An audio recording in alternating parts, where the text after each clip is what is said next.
Well, hello, friends. God, I feel like, was I gone forever? It felt like I was gone forever. I have to say, if you've never gone kind of off the grid away from social media and email and technology, I highly recommend it. It is fantastic. It was probably hard the first day or so. You start to wonder, like, what's everybody doing? Because that's kind of how you connect. But then you start to focus on all the other amazing stuff, like being out in the woods and connecting with your family and doing other things. And I didn't miss any of it. I'll be honest with you. I miss this. I miss this kind of interaction. But I didn't miss the hum of daily stuff. Hey, Mindy and Julie, love y'all. Glad you're here. But it's good to be back. I felt like I was under an avalanche of emails yesterday trying to catch up from all the school stuff. We started school yesterday, and for those of you in the Northeast or Midwest, you're not back yet, but Lord help me. So let's get down to business. The fresh mountain air, it's good for clearing your thinking. It's good for kind of like stirring up your convictions and where you're headed. So today, I really wanted to talk about the long haul because sometimes it's easy to get distracted, right? Like even today, as I'm trying to get caught up and getting plugged back in, the little bells and whistles, like I want to check Instagram and I want to be on Facebook and kind of scroll around and read people's stories. And I have to say, stop it, right? Like, let's get focused. One thing that I was listening to a podcast last week, and the podcaster, who I consider kind of a mentor, I've never met, well, I have met her in real life, but she said something about health. And I want to share this with you because this, to me, is what we're pursuing, okay? And this has to do with distractions because a lot of times we might hop on Facebook or we might hop on Instagram and we see somebody who's lost a lot of weight, or we see somebody who maybe has the body type that we're aspiring to. And we start to have those little negative voices pop in. And we start to feel like, that's never going to be me. I'm never going to fill in the blank. I'm never going to look like that, feel like that, get that way, et cetera, because we are comparing ourselves to something that's not in our design. Okay?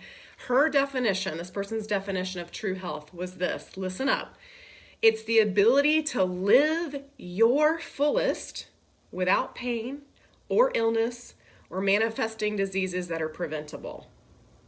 It's becoming healthy from the inside out. And when that happens, weight falls off, attitude changes, life shifts. And I think about that definition of true health, like living your fullest. Like that is what we are on mission to do. And that's going to look different for all of you. It's kind of like the 2B mindset, like your daily meals and all that kind of good stuff looks a little different. Your true health looks a little different than my true health, but we're all on that same mission. So let's talk about the long game. Let's talk about where we're headed. Have you ever gone on a road trip? You have a map. Okay, maybe not a map. We all have Waze or some sort of navigational thing, but you probably plug in your destination. You know where you're going. You have that vision. Here's the thing. If we don't have that forward looking, we start looking behind and we start feeling like a failure and we feel defeated before we ever even start. So I want you to think about, remember we talked last week, and if you've missed these videos, they're in the group. I've also got them on YouTube. I can send you links, but we talked a lot about mindset shifts and we talked about stepping into that mindset of the woman that you're becoming. You might not be there yet. You're aspiring to live that full life. What does that look like? Having that goal in mind. And I love, actually, I think it was Tina who said, when you have that vision, is your tracker matching up to what you are envisioning for your life? Because of habits, right? So we got to drill down on the habits. We've talked a lot about mindset and being in the right framework to move forward. But let's talk about some of those habits. This is a quote by Aristotle. I don't often quote him, but I love this. He says, "We are what we repeatedly do. Success is not an action, but a habit." And I love that because we've all heard the analogy of, she didn't get fit by eating one salad or doing one workout, just like most of us didn't put on weight by eating one cheeseburger. It's habits over time.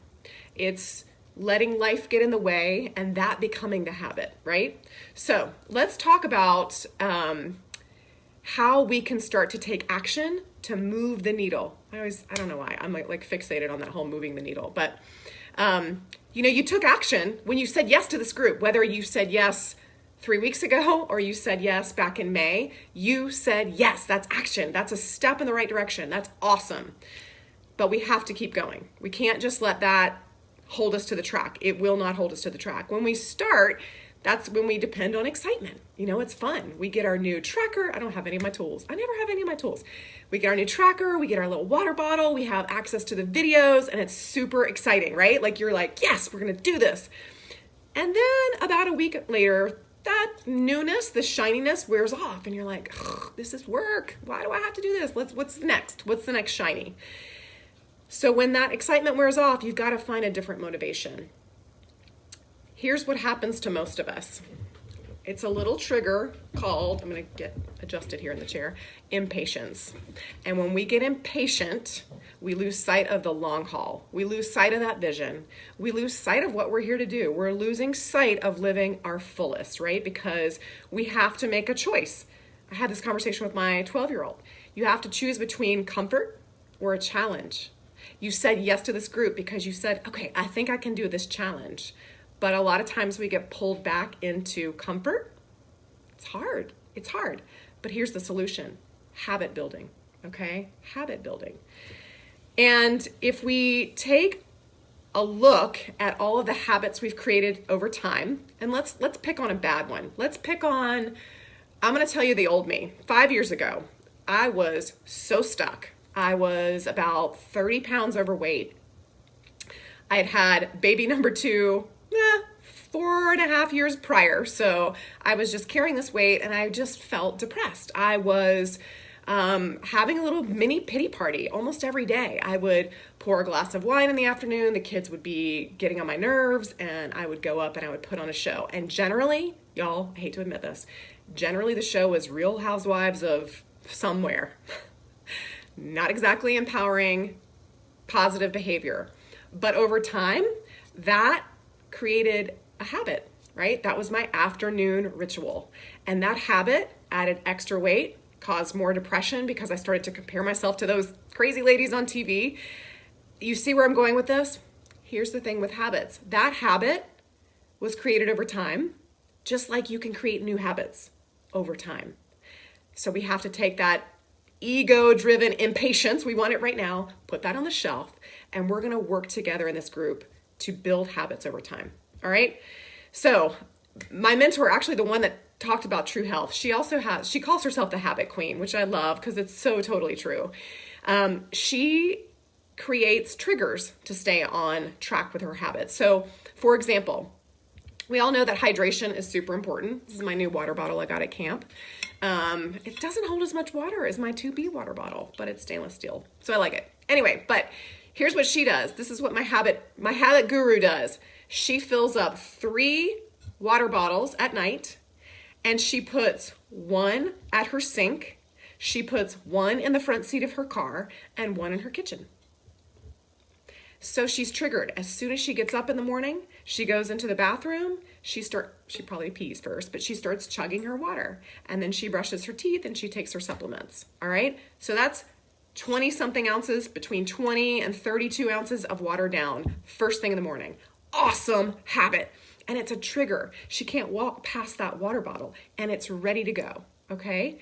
Think about that. Think about the implication of that. She also she has a gratitude journal and she lays her journal right there by her sink. She cannot wash her hands until she probably should wash her hands before she writes, but that's right there as a prompt to write down her daily gratitude. Maybe it's 1 thing, 3 things, wherever. It's right there. It's unavoidable.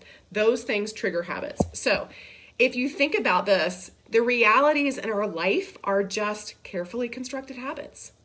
We established them based on the destination we wanted to go. So she decided, I need to drink more water. Let me make this fail proof. Let me make this simplified. Let me make it easy. So if our realities are the natural consequences of what we do day in and day out, if you're not where you want to be in this journey right now, let's change some things. This can be simplified. I wrote down this probably early on when I first started doing 2B Mindset. Alana actually shared with some coaches, kind of an aha for herself. She said she's got kids and she would go to these birthday parties and she would kind of stress about, gosh, what can I eat? Did they have veggies or should I have a slice of cake or whatever? And she said after a while, she started to notice some habits of what she called naturally thin people that would show up at these parties, naturally thin moms. They weren't depriving themselves. They didn't show up necessarily with baggies of food that they would be deemed acceptable. But she started to ask questions about, why aren't you eating what's on this? Why aren't you eating goldfish? Why aren't you eating the pizza? Doesn't that tempt you? And all of the women were like, it didn't occur to me to eat pizza. That's not kind of my thing. I don't eat pizza from that place. Or I had a shake before I came to this party, so I'm not actually hungry. I'm full and satisfied. And so for her, that was a habit training. These are some things that, maybe we don't think about. That's what this group is for. So how can we retrain some of those habits? Because it's not about willpower. And until you take responsibility for everything in your circumstance, we become either a victim or somebody who moves forward. And right, we're winning. We got a reality check, right, to move forward. So we've talked about if you want a new reality, you have to develop new habits. You got to take action. We took action joining the group, but it's creating those simple, intentional steps. And I'm going to say simple and intentional again and again and again.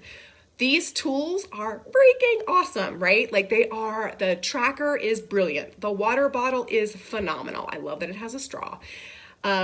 Using the scale every day as a data point, fabulous. I never thought I would take a scale with me on vacation, and it was liberating. It was fantastic. What? Who is that? But I think having something that's simple and intentional and building habits around that, you cannot have a reality that depends on a circumstance. And I'll give you an example. I used to say for various different things, well, when the kids go back to school, I will fill in the blank. I will get in shape. When my kitchen gets renovated, I will get organized. When, you see where I'm going with this? Those are all things that are related to circumstance. I cannot change the circumstance. I can only change my action within that parameter. So why would I let my kids being in school or not being in school determine my health goals? I finally had to say, suck it up, buttercup, to myself and get up a little bit early. Get up and take advantage of the morning, right? Who knew how awesome the scale could be? That's true.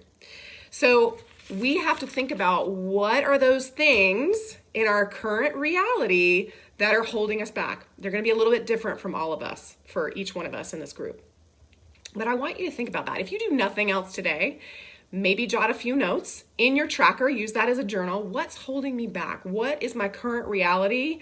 Where is it not lining up with what I envision long-term for the long haul? Hope it's not a long haul. That would be dangerous.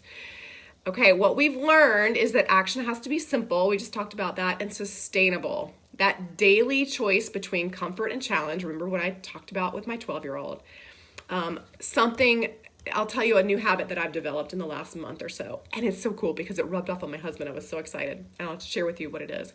But I grew up an early bird. Like, that's not new, but I do feel a little dependence on caffeine in the morning. I love my morning cup of coffee. I drink my water first. And when the coffee's brewing, I, finish the water, and then I can have permission, right, of myself. And no one has to grant that to me. But that's kind of my little mantra. My dog is eating the rug, if y'all hear that. But at night, before I go to bed, in fact, it's generally like when I'm cleaning up the kitchen from dinner, before all that's done, I put the coffee grounds in the coffee pot and I fill up the water. So all I have to do, and I could probably program it, but I'm not that smart. So I come down in the morning and I just push start. You know what freedom that is? Because I'm not fumbling around. I'm not like, oh, how do I do this again? Where's the water? Is it full? Where are the coffee grounds? Oh man, I spilled the coffee grounds. Now I got to clean this up. I don't have time to work out, blah, blah, blah. All those excuses are gone. I changed my reality by something simple and very intentional. And the other day I came downstairs or I was cleaning up the kitchen and it was already made. My husband did it. Woo! I should tell him thank you. I don't think I have yet. All right, I'm going to land the plane. Here's what I want y'all to start thinking about. let's go back to the scale for a minute, because sometimes we get a little hung up on that, and sometimes we think the only way we can determine success is if we hit a certain number, right? Or our clothes are looser, or somebody comments. I want you, yes, you, to start judging your success by the amount of activity that you're putting in. So if you are tracking every day and you are getting on that scale and writing it down, and you are drinking all the water that you've determined that you need for the day, and you are going to bed on time, I want you to feel like a rock star, because you are pushing toward the ability to live your fullest life. That's amazing. It's not necessarily going to show up in the scale. It's not necessarily going to show up in a size of clothing. But if you're doing those daily action steps, you know what happens? Habits get built, and things will change over time, because when you live your best life, the weight falls off. That includes stress, getting rid of that kind of stuff.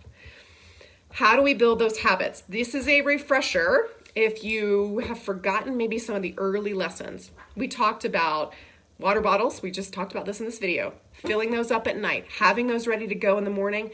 Make sure you're drinking that 16 to 20 ounces of water before every meal, and definitely when you start off the day. Maybe I'll nerd out and do a little talk on the science of what that water does for your body, fat burning wise in the morning, but you got to drink your water first thing. Do you have an alarm on your phone or a calendar reminder that pops up? At 8 a.m., mine says, hey bunny, you're off to a great start. Don't forget to track your breakfast. At 1 p.m., hey bunny, you're rocking the day. Great job with lunch, write it down.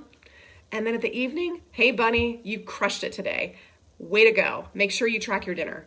Y'all, you can do that. If you don't have a reminder, a little prompt, something, add it, okay? You have technology, you can add that.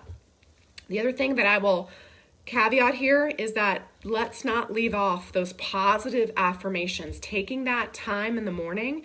We've talked a lot about mindset. That's why the group is called Reset Your Mindset. You have to be intentional with that. And it can be simple, right? Writing those things down first thing in the morning, gaining clarity, putting yourself in that focus that you are worthy of this journey, that you are called to something greater, that your purpose is something more, that you are destined to live a life to the full. You won't skimp on those habits. You won't skimp on writing down and tracking. You won't skimp on hopping on the scale. You won't skimp on the water, because you know your purpose is there. You're there for the long haul. You're pursuing true health. You all are bunny rock stars, bunny warriors. You're amazing. That's what this group is all about. It's that teamwork and building habits, changing from the inside out, so that we can ripple that out to our families. Hey, and if I can ripple out to my husband to make me coffee, think about what we can do for our communities. Pretty inspiring. All right, let me see if there's any questions here. I love that. Oh yeah, Cindy, drinking an entire water bottle in the morning during devotions. Yes, brilliant. I love that. Multitasking, right? Like sometimes if you're doing a workout in the morning, you can have on a little personal development or I love praise and worship music. I have a whole playlist. That stuff is powerful stuff. So share your own comments below. I'd love to know what habits that you might be struggling with. We can brainstorm together, or what habits are you just killing because you've put some fail-safe borders in play. Share with the group and we'll go from there. Y'all have a great day.